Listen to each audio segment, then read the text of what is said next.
தரம் 9 மாணவர்களாகிய உங்களுக்கு 4வது பாட வேலையான சதவீதம் என்ற பாடத்தை ஒரு முறை நாங்கள் மீட்டு பார்ப்போம். அதில் முதலாவதாக சதவீதத்தில் 2 வகையான இது காணப்படுது. ஒன்று இலாப சதவீதம் கணிக்கிறது, அடுத்தது நட்ட சதவீதம் கணிக்கிறது. லாப சதவீதம் சொல்லும் பொழுது உங்களுக்கு தெரியும், நீங்க சிலரை கற்றிருக்கலாம். இலாப சதவீதம் என்ற சமன்பாடு வந்து கொள்விலையின் மேல் இலாபம் தர 100 என்பதனால தரப்படும். அதே மாதிரி நட்ட சதவீதம் சொன்னால் கொள்விலையின் மேல் நட்டம் தர 100 என்பதனால் தரப்படும்.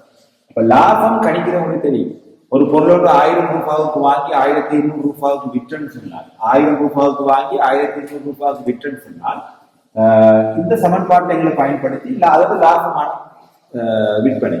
எனவே கொள்விலை அந்த பொருள் வந்து 1000 ரூபாவுக்கு வாங்கப்படுகின்றது, 1200 ரூபாய்க்கு விற்கப்படுவதாக இருந்தால் லாபம் வந்து 200 ரூபாய். லாபம் 200 ரூபாய் தர 100 என்பதனால் தரப்படும். இப்ப நாங்க இதை சுருக்கி எடுத்தோம் சொன்னால் லாப சதவீதம் எவ்வளவுன்னு விலை கிடைக்கும். உதாரணத்துக்கு 200 சுருக்கினால் மேல ஒரு முறை, கீழே 5 முறை, 100 கீழே 5, 100 சுருக்கணும் சொன்னால் 20%. அதாவது 20% என்பதனால் தரப்படும். அப்ப இந்த முதலாவது 1000 ரூபாவுக்கு வாங்கின ஒரு பொருள் ஒன்றை 1200 ரூபாவுக்கு விற்றால் லாப சதவீதம் 20 என்பதனால் தரப்படுகின்றது. அதே மாதிரி ஒரு கணக்கு எடுக்கணும்னாங்க, 1000 ரூபாவுக்கு வாங்கின ஒரு பொருள் ஒன்றை 800 ரூபாவுக்கு விற்கப்படுது. அப்படியாக இருந்தால் கொள்விலை 1000 ரூபாய், நட்டம் இந்த இடத்துல நட்டம் 1000 ரூபாவுக்கு வாங்கி 800 ரூபாவுக்கு வித்தன்னு சொன்னால் 200 ரூபாய் நட்டம். அப்ப 200 ரூபாய் நட்டம் தரணும். இதை சுருக்கினால் 200 சுருக்கினால் ஒரு முறை, 200 சுருக்கினால் 5 முறை, திருப்பி 5 சுருக்கினால் ஒரு முறை, இதை 5 சுருக்கினால் 20 முறை. அதாவது இந்த கணக்குல 20% நட்டம் என்பதனால் தரப்படுகின்றது. அப்ப 2 வினாக்கள், ஒன்று லாப சதவீதம் காண்ற முறை, அடுத்தது நட்ட சதவீதம் காண்ற முறை.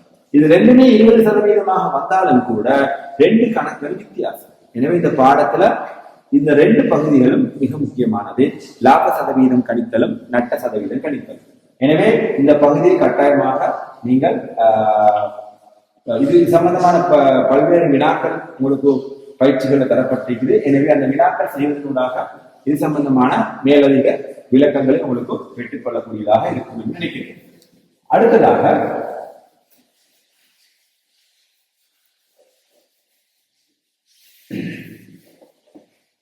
தரகு சதவீதம், புரோக்கர் ஃபீஸ், தரகு சதவீதம். உதாரணத்துக்கு ஒரு 25,000 ரூபாய் பெறுமதியான ஒரு பொருள் ஒன்று விற்கிறதுக்காக வேண்டி 5% தரகு பணம் கொடுக்க வேண்டி வருகிறது.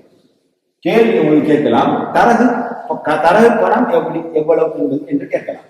அப்படியாக இருந்தால் அந்த 25,000 ரூபாய்க்கு 100% தரகு பணம் செலுத்துவதாக இருந்தால் 100% எவ்வளவுன்னு சொல்லி நாங்கள் கணிப்போம். இப்ப 2 சுருக்கி போட்டு 250 5 கணிக்கினால் 1250 ரூபாய். அதாவது தரகு பணம், அதாவது புரோக்கர் ஃபீஸ் வந்து 1250 ரூபாய் வருது. அதாவது 25,000 பெறுமதியான ஒரு பொருள் ஒன்றுக்கு 100% தரகு பணமாக இருந்தால் அந்த தரகு பணம் இந்த மாதிரி வருகிறது. அதே மாதிரி உங்களுக்கு இன்னொன்று கேட்கலாம், டிஸ்கவுண்ட், அதாவது கழிவு தொகை கணிக்கிற கேள்விகளும் வரலாம். கழிவு தொகை கணிக்கிறேன்னு சொன்னால் அதுல ஒரு வினா இருக்கும்.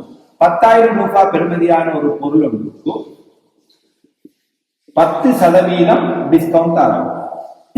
அப்ப 10,000 ரூபாய் பெறுமதியான பொருளுக்கு 10% டிஸ்கவுண்ட் தரதாக இருந்தால், அல்லது கழிவு வழங்கப்படுவதாக இருந்தால், உங்களுக்கு தெரியும் கடையில போய் நாங்க சாமான் வாங்குற நேரம் புத்தகங்கள் ஏதாவது வாங்குறதாக இருந்தால் டிஸ்கவுண்ட் தருவாங்க. அப்ப அந்த டிஸ்கவுண்ட் கணிக்கிற முறை தான்.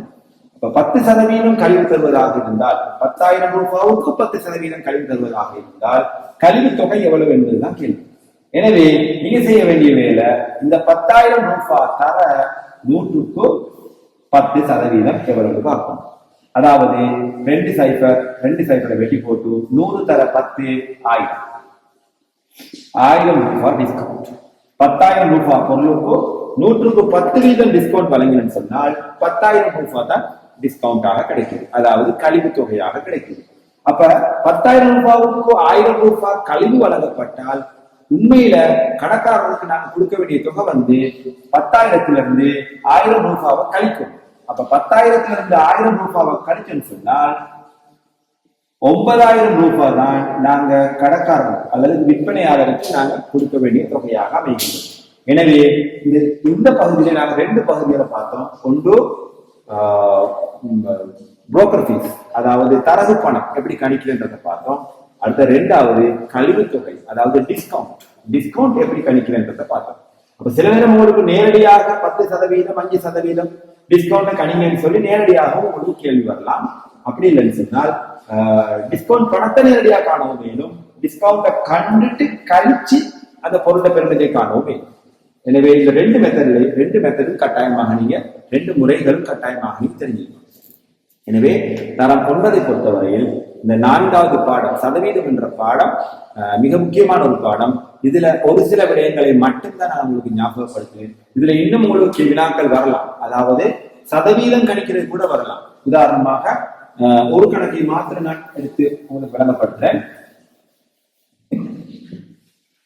1000 ரூபாய் ஒரு பொருளுக்கு 1000 ரூபாய் பொருளுக்கு 150 ரூபாய் உங்களுக்கு டிஸ்கவுண்ட் வழங்கப்படுது. 1000 ரூபாய் பொருளுக்கு 150 ரூபாய் டிஸ்கவுண்ட் வழங்கப்படுகின்றது.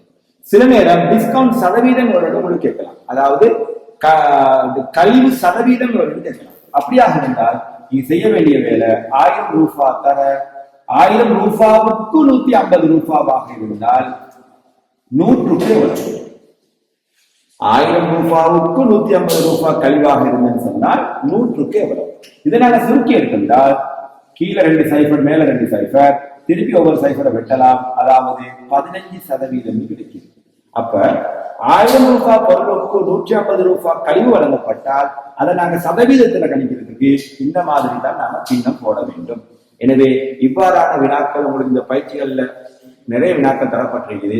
இந்த வினாக்களை செய்வதனூடாக உங்களுக்கு சதவீதம் பற்றிய மேலதிக அறிவுகளை உங்களுக்கு பெற்றுக்கொள்ளக்கூடியதாக இருக்கும் என்று கூறி, தொடர்ந்து இது சம்பந்தமான பல்வேறு பயிற்சிகளை நீங்க செய்வதனூடாக உங்களுக்கு இது சம்பந்தமான மேலதிக விளக்கங்களை பெற்றுக்கொள்ள முடியும் என்று கூறி, இவ்வாறான பல்வேறு பயிற்சிகள் அதே நேரம் பல்வேறு சாப்டர்ஸ் மூலமாக உங்களுக்கு பல்வேறு விடயங்கள் உங்களுக்கு கற்பிக்கப்படுகின்றன. எனவே இந்த சேனலினூடாக உங்களுக்கு எல்லா பாடங்களையும் வருங்காலத்துல இலகுவாக அதே நேரம் சுருக்கமாக கற்றுக்கொள்வதற்கு வாய்ப்பாக அமையும் என்று கூறிக்கொள்வதுடன், இந்த சேனலை நீங்க சப்ஸ்கிரைப் பண்ணி தொடர்ந்தும் இந்த வீடியோஸ்களை தொடர்ந்து உங்களுக்கு பார்ப்பதனூடாக கணித அறிவை மேம்படுத்த முடியும் என்று கூறி விடைபெறுகின்றேன். நன்றி.